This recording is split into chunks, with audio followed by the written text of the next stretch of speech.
کہ لوگوں کو ایک کیفیت میں لے گیا. اس کیفیت میں میں نے آج تک کسی پولیٹیشین کو نہیں دیکھا کہ لوگوں کو اس کیفیت میں لے گیا ہو جس کیفیت میں عمران خان لے گیا. وہ ان کو اپنے بیوی بچوں کا خیال نہیں رہتا، ان کو اپنی فیملی کا خیال نہیں رہتا، ان کو کاروبار کا خیال نہیں رہتا، ان کو کیریئر کا خیال نہیں رہتا. ان کو صرف ایک چیز کا خیال رہتا ہے کہ مرشد عمران خان کب آئے گا. کیفیت میں یہ ہے کہ مجھے اس کیفیت سے نکلنے کے لیے مجھے 10 سال چاہیے. اب بات کرو، لا لو تسی جنرل آصم منیر کو 3 دفعہ فیلڈ مارشل بنا لو، شہباز شریف کو 4 دفعہ پرائم منسٹر بنا لو، زرداری کو سندھ کی حکومت 6 دفعہ دے دو. کیفیت میں جا چکے ہیں نا جو لوگ، وہ 10 سال سے پہلے نہیں آتے. ناظرین، عمران خان عوام کو اس کیفیت میں لے گیا ہے کہ جہاں سے یہ نظام بھرپور کوشش کے باوجود بھی نکالنے میں ناکام ہو چکا ہے. یعنی اس نظام نے اپنے آپ کو مضبوط کرنے کے لیے سب کچھ کیا، آئین اور قانون کو توڑا گیا، آئین اور قانون کے اندر ترامیم کی گئی، ہر طرح سے نظام نے چاہا کہ یہ مضبوط ہو جائیں اور عمران خان جہاں پہ عوام کو لے کے آ گئے ہیں وہاں پہ اس نظام کو خوف نہ ہو.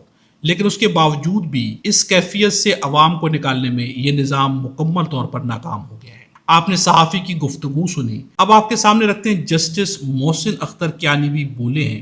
ان کا کہنا ہے کہ میں تو سب کچھ گزار کے آیا ہوں، بھگت کے آیا ہوں اور بھگت رہا ہوں، لیکن میں بڑا خوش ہوں کہ چیزیں ایکسپوز ہو گئی ہیں، آپ کو چیزیں سمجھ آ گئی ہیں. اب یہ کون کہہ رہے ہیں؟ جسٹس محسن اختر کیانی کہہ رہے ہیں. ان کا بھی کہنا ہے کہ اس وقت سب کچھ ایکسپوز ہو گیا ہے. نظام بھی جانتا ہے کہ نظام کی جتنی بھی چھپی ہوئی چیزیں تھیں، یعنی وہ چیزیں جو کہ نظام نے پس پردہ رکھی ہوئی تھی، سامنے کچھ تھا پیچھے کچھ تھا، آج سب کچھ ایکسپوز ہو گیا ہے. اور یہ سب کچھ کس نے ایکسپوز کیا ہے؟ اس سب کو ایکسپوز کیا عمران خان نے. عمران خان واحد وہ سیاستدان ہے کہ جو عوام کو وہاں پہ لے گئے ہیں جہاں پہ وہ لے کے جانا چاہتے تھے. یعنی یہ پورا نظام کیا کر رہا ہے؟ امریکہ تک سے دوستی کر بیٹھا، پوری دنیا کے معاملات میں ٹانگ اڑا بیٹھا، لیکن اس کے باوجود بھی عمران خان کا خوف ان کے اندر سے نہیں نکل سکا. یعنی دنیا کی طاقت حاصل کرنے کے بعد بھی، طاقتوں کا ساتھ حاصل کرنے کے باوجود بھی خوف اپنی جگہ پر برقرار ہے. اب یہاں پر یہ نظام جس قدر آگے بڑھا ہے، جسٹس محسن اختر کیانی کا کہنا ہے کہ یہ ایکسپوز ہو گیا ہے. یعنی جسٹس محسن اختر کیانی ہو یا باقی ججز ہوں، وہ بھی جانتے ہیں کہ جو بھی عمران خان کے نظریے کے ساتھ کھڑے ہو کے بولے گا تو عوام سمجھے گی کہ یہ سسٹم کے خلاف ہے اور یہ صحیح سائڈ پہ کھڑا ہے، یعنی کہ حق کی سائڈ پہ کھڑا ہے. اس لیے جسٹس محسن اختر کیانی کا کہنا ہے کہ نظام بری طرح سے ایکسپوز ہوا ہے. یعنی اب عوام کو بھی سمجھ آ گئی ہے کہ نظام کی حقیقت کیا تھی. اب علی احمد کرد بولے ہیں، انہوں نے کھل کے کل گفتگو کی دوبارہ سے. اب ہر طرف سے کونے کونے سے آوازیں اٹھنا شروع ہو چکی ہیں، چونکہ نظام اپنے اندر کمزور بہت زیادہ ہے. ظلم اور فسادیت کے باوجود بھی نظام کی بنیاد کھوکھلی ہے. اب علی احمد کرد کا کہنا ہے کہ عمران خان مرد کا بچہ ہے، وہ بہت بڑا لیڈر ہے، وہ مرد کا بچہ ہے جو کہ 3 سال سے 22 اور 25 کور کمانڈروں کی طاقت کے سامنے چٹان کی طرح کھڑا ہے. یعنی کہ کوئی 1-2 مہینے کی بات نہیں، چند دنوں کی بات نہیں، سالوں کی بات ہے کہ وہ طاقتوروں کے سامنے چٹان کی طرح کھڑے ہوئے ہیں. ساتھ میں ان کا یہ بھی کہنا ہے کہ ایسے فیلڈ مارشل بہت دیکھے ہیں، یہ فیلڈ مارشل کے بس کی بات نہیں کہ وہ اس ملک کو چلا سکے. یہ ملک چلے گا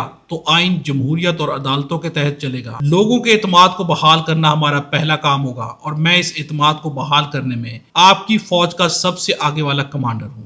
ایسے فیلڈ مارشل بہت دیکھے ہیں. وکیلوں کو کسی کا باپ نہیں مار سکتا اور جب تک میں کھڑا ہوں کسی کا باپ نہیں مار سکتا. یعنی انہوں نے اب چیلنج کر دیا ہے. اب یہ چیلنج کرنے کی طاقت کہاں سے ہے؟ یہ مثال تو یہاں پر بھی وہ عمران خان کی پیش کر رہے ہیں.